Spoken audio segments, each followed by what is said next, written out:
Welcome back to the broadcast. This is Inside Politics. Many thanks for staying with us. I want to go to your feedback now and talk to you. This is the only show where we give you a chance to have the final say on our discussions. But before we go to the phone lines, let me sample a few of your tweets. I have too many tweets to read all of them. Let me try to read as many as I can. Abba J tweets and says, Abba J says, but Raila cannot endorse anyone apart from himself. That is in reaction to the first discussion that we had. Alfred Lagat says, the judges should be subjected to the same criminal system as the rest of Kenyans. The primary to criminal justice is arrest. The officers were in order to arrest the judges. Obunga Apamo tweets and says, when did judges become angels? Where is it written that judges are always innocent and can be arrested and charged? We have to agree that judges too can make mistakes. I believe we have discussed that in detail. Kichamba says, kindly, Kenyan voters cannot be blamed on matters of wallet. Most of these politicians will do anything to get the seats. There's one here. Amos Atolubu says, it isn't only in Kenya that the candidate is expected to spend on the voters. It's the same situation in Nigeria. Gives the example of Nigeria. Let's go to another one here. Churchill Amada says, the law should not be applied selectively, and it is not meant only for Wanjiku. The judges, MPs, etc. are not special nor immune from corruption investigations. There's one here from Truth Master says, Kenya is a Kitu Kidogo society where the first pre-qualification for election or re-election is a candidate's ability to bribe voters. This trend is not likely to revert anytime soon. We are corrupt, and corruption is our business. That is quite harsh from Truth Master. Let me get one from John, who says, how will Kalonzo Musyoka come back from I will be a fool to support Raila Odinga in 2022 to forming an alliance with him, especially after being told that anabweka. That is John's question. Keep the text and tweets coming. The hashtag on Twitter is Inside Politics. Let's go to the phone lines. Try to take a few of your calls. Let me start with Dr. Muhiri GITHENJU calling us from the county of Murang'a. Daktari, how are you? Thanks for calling in. Hello? Thank you.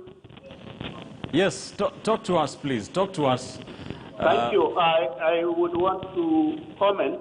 Yes, go ahead. On the issue of judges. Go ahead. Go ahead, sir. Judges are Kenyans like anybody else. All right. And they should not be exempted from arrest. If somebody is suspected to have committed bribery, they should be arrested, handcuffed, taken to the cells like anybody else, and it is the court to determine whether or not. All right. So the DTI is an independent organization. Daktari, the questions being raised is the manner in which it was done. It looks like it was malicious. It was not malicious. It was when a crime is being taken. Yes, go ahead. If a crime is being taken, there is no malice here. If the money was suspected to be in the chamber, that bribe, and then you go there and you find it is not there, maybe somebody picked that bribe.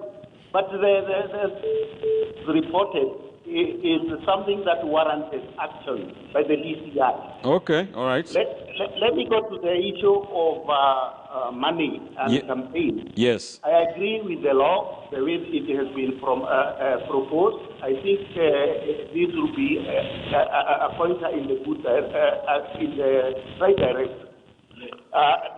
In terms of the Odinga and the other members, I think I agree with those who say that from our experience, Odinga has got a good background in terms of popularity and things like that. Who is going to assume that Odinga is going to leave the seat for him? It does not seem to be realistic. Kalonzo should All right, sir. Your line is not very clear, but we have got your points. Thank you so much for calling in. Thank you so much. That's Dr. MUTHIRI GITHENJU calling us from the county of Murang'a. Let's go to come back to the capital, Nairobi. Let's talk to Samuel KANJA. Samuel, good afternoon. Good afternoon. Yes, thank you for calling in. Give us your thoughts today. Thank you so much for... Kindly lower the volume of your TV set, if you can. Yes. Hello. Yes, KANJA, can you hear me? Mr. Ben. Yes. Inside Politics, thank you very much, Mr. Ben, for calling in. Talk to us. Okay, I have lowered the volume. Hello? Yes, go ahead. We can hear you now. Talk to us. You can hear me? Yes, yes. No, thank you, Mr. Ben. Inside Politics. In fact, it has become part and parcel of my life. Thank you so much for watching. Hello? Yes, go ahead. Go ahead. I am saying this. And the issue of coalitions. Yes. The issue of Mudavadi running away from the NASA and such kind of Kalonzo also running from NASA, it holds no water. Okay. In actual fact, there will be no any other competitor between Ruto, the man of UDA, and Raila Amolo Odinga. It is only a two-horse race. And we know for the last two elections, Kalonzo has been deputizing one Raila Amolo Odinga. Mm-hmm. It is high time that Musalia Mudavadi to come second after Raila Amolo Odinga to be running it. They can't do anything without Raila Amolo Odinga. And we in UDA, we are ready for election even if it is called tomorrow. Oh, you're a UDA. Okay, you're speaking from the UDA. I'm speaking from the point of the UDA perspective. What about One Kenya Alliance? What is your take on One Kenya Alliance? One Kenya Alliance is just a hot air. If you remove the word Moi from Gideon, it is left with nothing. So what we are saying is that it is a high time they will come up with nothing. All right. What is your take? All right, we hear you on the issue of coalitions. Talk to us about the arrests of Said Chitembwe and Agri Muchelule. The arrest of those all Kenyans who are stealing from the public, there is no manner in which we should describe they should be arrested. In actual fact, if it means Sita Usiku, those dogs should be arrested. Their files should be the DCI and the ESCC. Yes? Yes, go ahead. We thank the DCI and the ESCC now that we can see the wheels of justice have started running. Okay. Of late, we have seen one Gashagu has been arrested. We think the DCC and the ESCC will come up with those who stole the billionaires from the COVID-19. All right. These are the people who are taking this country in a backward manner. Finally, as I rest these are the people who are taking this country in a backward way. All right. So there's no way we should say that these people should be arrested in this way or the other way. Whether it is at Sikusa Sita, let these people be arrested and taken to court. What are your thoughts on the issue of election funding? Election funding, yes. These are in the paper, they cannot be implemented in this country, Mr. Ben. As Mark Bichachi has said, we have been collecting, we have very good laws in the books. But when we come into the issue of implementation matrix, now we are talking of other issues. Okay. We have seen people in this country, whether you like it or not, money as far as it's concerned, and that's why we end up having very poor leadership. Because instead of looking at the ideas, the ideologies, the concept of new ways of doing things, we always who has the lost money. Okay. Thank you so much. We end up losing everything, Mr. Ben. Thanks for your call. Thank you for your thoughts today. And I always admire one Mark Bichachi. He is my role model. He has heard you loud and clear. Samuel, thank you, sir. Samuel KANJA, they are calling us from right here in Nairobi. Let's take you to the county of Lamu and speak to AYUB Were. AYUB, how are you? Ben, how are you today? Fine, thank you. Thank you for calling me. Yeah, thank you for this time. There are three things I will talk about. Yes, go ahead. Number one is the Raila Pact. Mm-hmm. Kalonzo has made it right, that very clear, that he will no longer support Raila for the third or whichever time again. All right. And we need a serious candidate come 2022. And Raila Odinga has tried his part, and we would wish somebody else to square it out against Ruto. So, sorry, you are speaking as who? A Kenyan, a supporter of which political party or which political dispensation? AYUB, are you still with us? All right, we seem to have lost AYUB Were. AYUB Were there was calling us from the county of Lamu. All right, we'll see if we can get more calls later on. Let's, as we wind up, there was an issue, there was a pending issue that we were trying to conclude, the issue of, was it election funding? Yeah, the issue of election funding. I want us to conclude on that before we wind up the show. Bwana Wakili, you say this is good on paper, it cannot be implemented. Yes. But isn't it a good place to start if and when the IEBC come up with this election campaign funding law? Well, it is a good place to start, but it will add to the large number of not very useful statutes that we have in this country. This country has hundreds and hundreds of statutes that cannot be put in practice. This one will be one of them.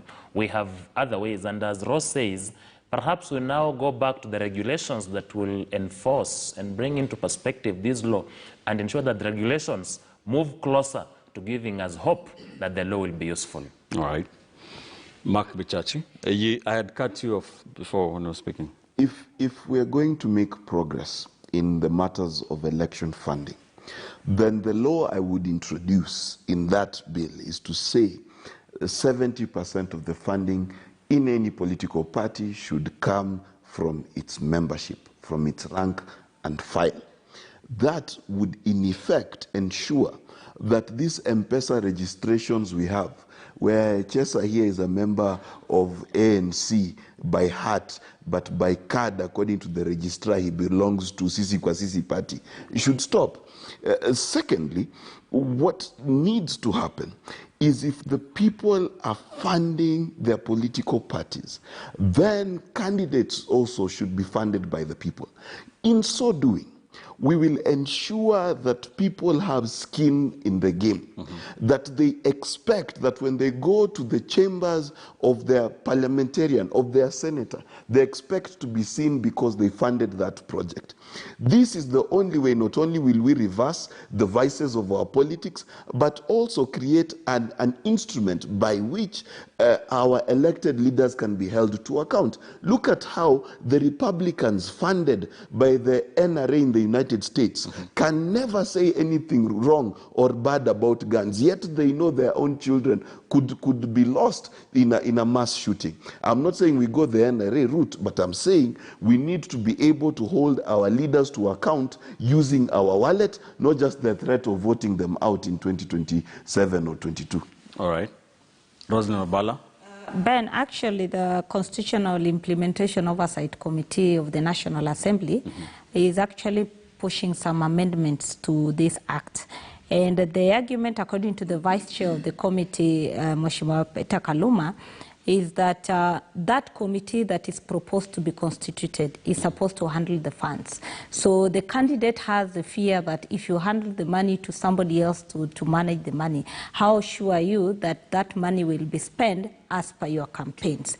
The other concern they are having is that the requirement by this law is that once that money has been set and the elections are done, the balance of that money should be donated to charity.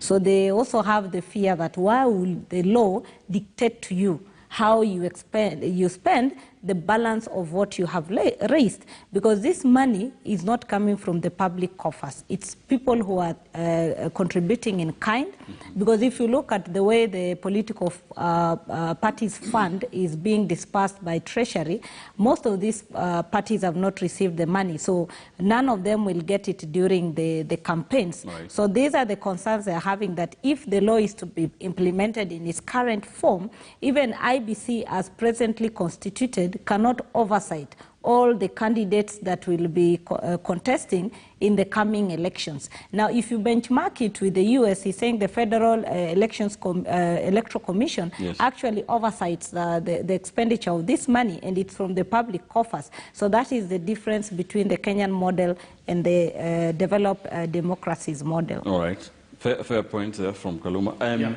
There's somebody who said, I tell you that, he said you, or I said that Western Kenya is not disintegrated yes. anymore. I actually saw that. 80% to Raila Odinga. I That's saw what that. they say. 8% to Raila Odinga. I actually saw what they said, that Raila is most popular and the only candidate against him is William Ruto.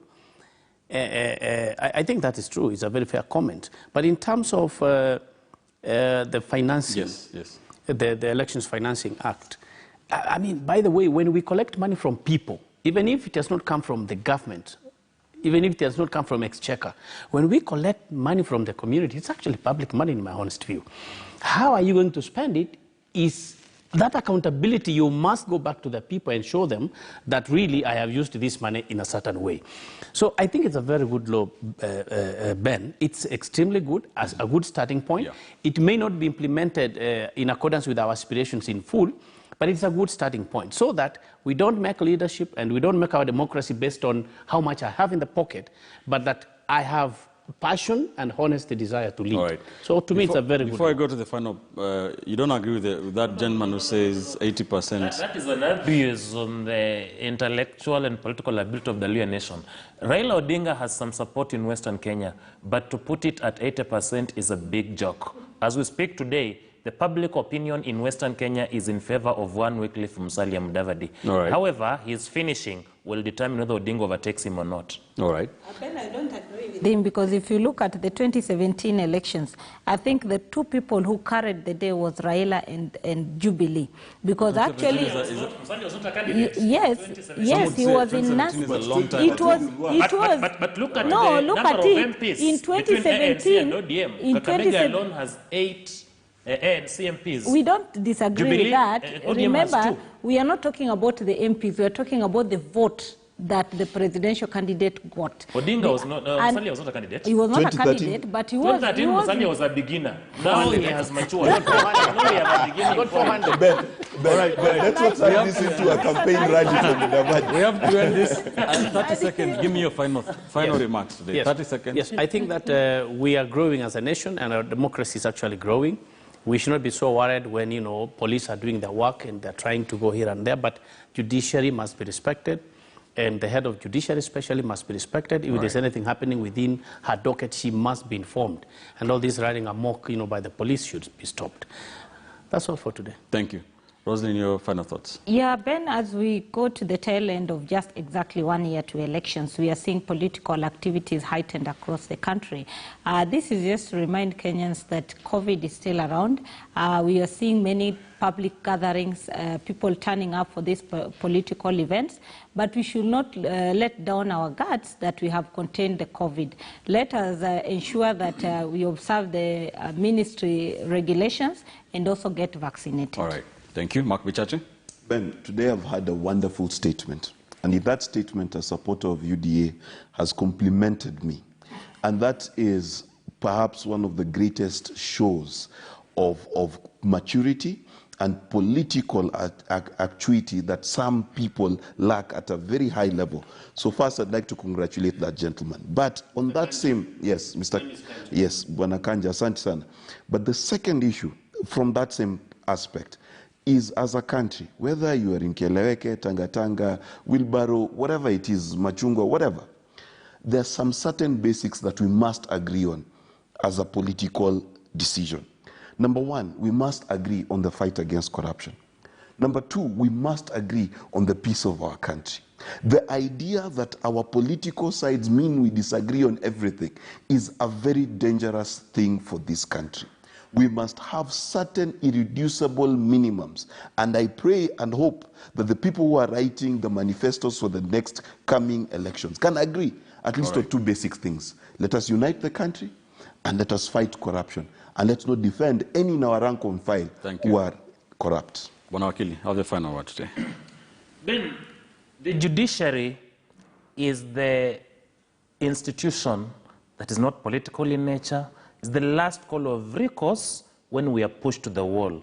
Let us join together in protecting the independence of the judiciary, in protecting and defending the rule of law. Right. Because even when the government that you so love comes for you at the 11th hour, we all run to the judiciary and we expect to find an independent institution that will guarantee our rights.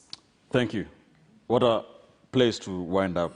Ken Echesa, lawyer, communication strategist Mark Bichache, political editor here at the Standard Group, Roslyn Obaline, lawyer and political analyst Ishmael Jaribo. Thank you, ladies and gentlemen, for joining me on the show this Sunday. Be sure to join us every Sunday, as always, here on KTN News from 11 a.m. to 1 p.m. on Inside Politics, as we try and make sense of the biggest political and governance issues in the Republic. I'm Ben KITILI.